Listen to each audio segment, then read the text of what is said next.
जी नमस्कार, मैं हूं विपुल कुमार और आप देख रहे हैं सूर्य विहार डिजिटल न्यूज़। राजद को लेकर अगर आप उत्सुक हैं कि लालू प्रसाद यादव और तेजस्वी यादव क्या कुछ करने वाले हैं, कल की बैठक में मौर्या होटल में क्या होने वाला है, तो ये हम आपको आज बताने जा रहे हैं। कल राजद जो है कई ऐलान कर सकता है। एक तो सत्ता को लेकर भी ऐलान हो सकता है, हमने आपको पिछली वीडियो में बताया, पिछली खबरों में बताया। लेकिन सबसे बड़ा अहम जो बातें निकल कर सामने आ रही हैं कि कल राष्ट्रीय अध्यक्ष की घोषणा भी हो सकता है। लालू ये राष्ट्रीय अध्यक्ष की जो कुर्सी है उसको छोड़ सकते हैं, उसके जगह पर कोई किसी दूसरे को बनाया जा सकता है, या तेजस्वी यादव को कार्यकारी अध्यक्ष, राष्ट्रीय अध्यक्ष बनाया जा सकता है। उसके साथ ही जो लंबे समय से अभी जगदानंद सिंह चुनाव हारने के बाद, उपचुनाव में जिस तरीके से हार हुई, जगदानंद सिंह अपनी सेहत के हवाला को देते हुए उन्होंने इस्तीफा सौंप दिया और वो दफ्तर नहीं आ रहे हैं। तो कहा जा रहा है कि कल जो है प्रदेश अध्यक्ष के नामों की भी घोषणा हो सकती है और 5 नामों की चर्चा बहुत तेजी से चल रहा है।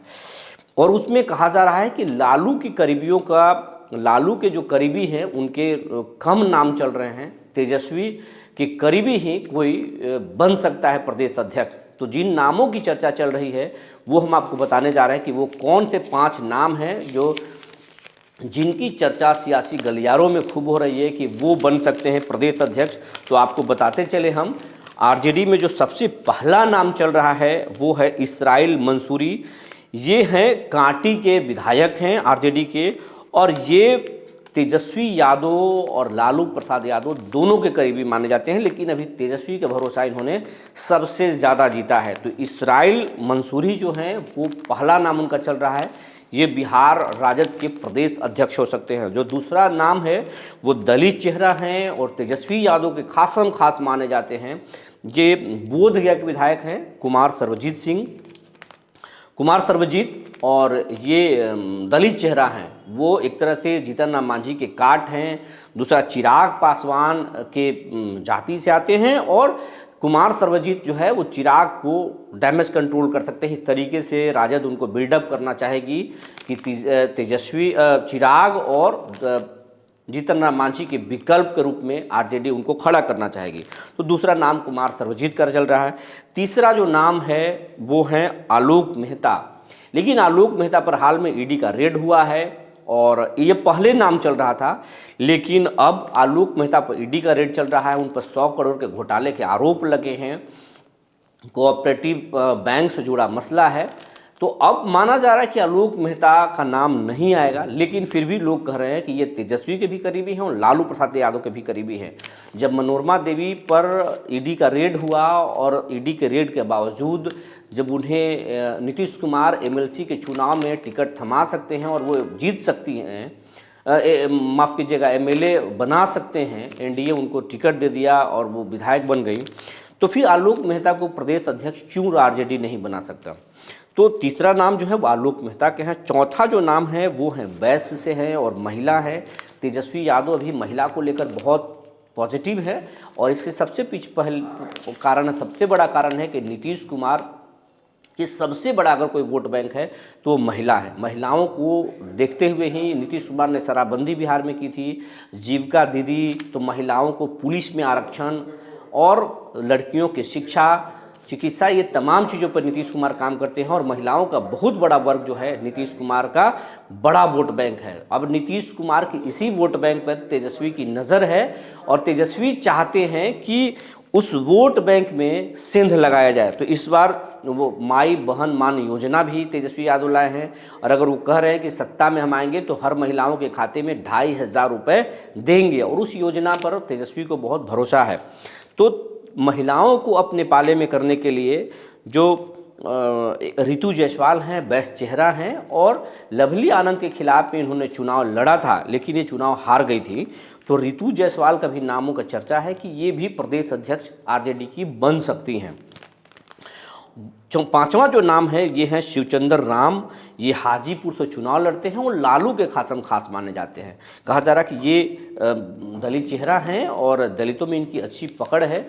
तो दलितों को साधने के लिए इस बार लालू प्रसाद यादव या तेजस्वी यादव किसी दलित को प्रदेश अध्यक्ष बना सकते हैं। तो शिवचंद्र राम की भी चर्चा है। तो ये 5 नाम हैं जिन्हें आरजेडी में प्रदेश अध्यक्ष की कुर्सी थमाया जा सकता है। लालू प्रसाद यादव चाहते हैं कि जो AMY का जो समीकरण है इसके साथ साथ कुशवाहा को जोड़ा जाए, इसके साथ साथ दलितों को जोड़ा जाए और महिलाओं को भी साधा जाए। अगर ये समीकरण रहा तो तेजस्वी यादव सत्ता के बहुमत तक पहुंच सकते हैं। जो 122 का आंकड़ा है उस 122 के आंकड़े तक तेजस्वी यादव पहुंच सकते हैं। आपको बताते चले बिहार में कुल 243 सीटें हैं। अगर जेडीयू नहीं आती है साथ में, नीतीश कुमार अगर नीतीश के साथ तेजस्वी के साथ नहीं जाते हैं तो फिर कांग्रेस और वामदल और VIP के साथ और पारस के आना अब तय माना जा रहा है। इन तमाम लोगों के साथ मिलकर तेजस्वी चुनाव लड़ेंगे और तेजस्वी जो है वो 150 सीटों से ज़्यादा पर चुनाव लड़ेंगे। बाकी सीटें जो है वो घटक दलों को देंगे। 150 से ज़्यादा सीटों पर चुनाव लड़ेंगे और चुनाव वो 122 के आंकड़े तक वो खुद आ सकते हैं। अगर कुछ सीटें घटेंगी तो फिर वो तोड़ जोड़ के राजनीति करेंगे और यहाँ तक बिहार के बहुमत के आंकड़े तक तेजस्वी पहुँच सकते हैं। तो ये तमाम चीज़ें तैयारी है और इसी को देखते हुए इस बहुमत के आंकड़े तक कैसे पहुंचा जाए इसको लेकर के प्रदेश अध्यक्ष की कुर्सी नए नए चेहरों को दिया जाएगा। और उसके साथ साथ जो है राष्ट्रीय कार्यकारी अध्यक्ष, राष्ट्रीय अध्यक्ष भी कुर्सी को किसी को सौंपा जा सकता है। कई बड़े ऐलान हो सकते हैं।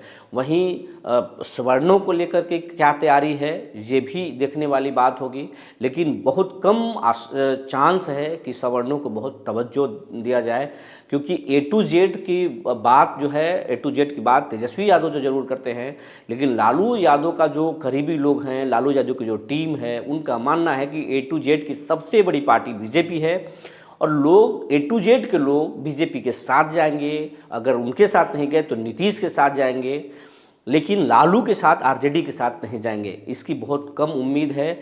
तो लालू का जो अपना, आरजेडी का जो अपना वोट बैंक है उस पर काम करना चाहिए। दलितों को, वंचितों को, शोषितों को किस तरीके से अपने पाले में लाया जाए, महिलाओं को कैसे अपने साथ जोड़ा जाए, इन तमाम पॉलिसी पर ही आरजेडी काम करने वाली है। और कल बड़े बड़े घोषणा हो सकता है जिससे तेजस्वी यादव के आगे की रणनीति के पता चल पाएगा कि तेजस्वी किस तरीके से बिहार में चुनाव लड़ने वाले हैं।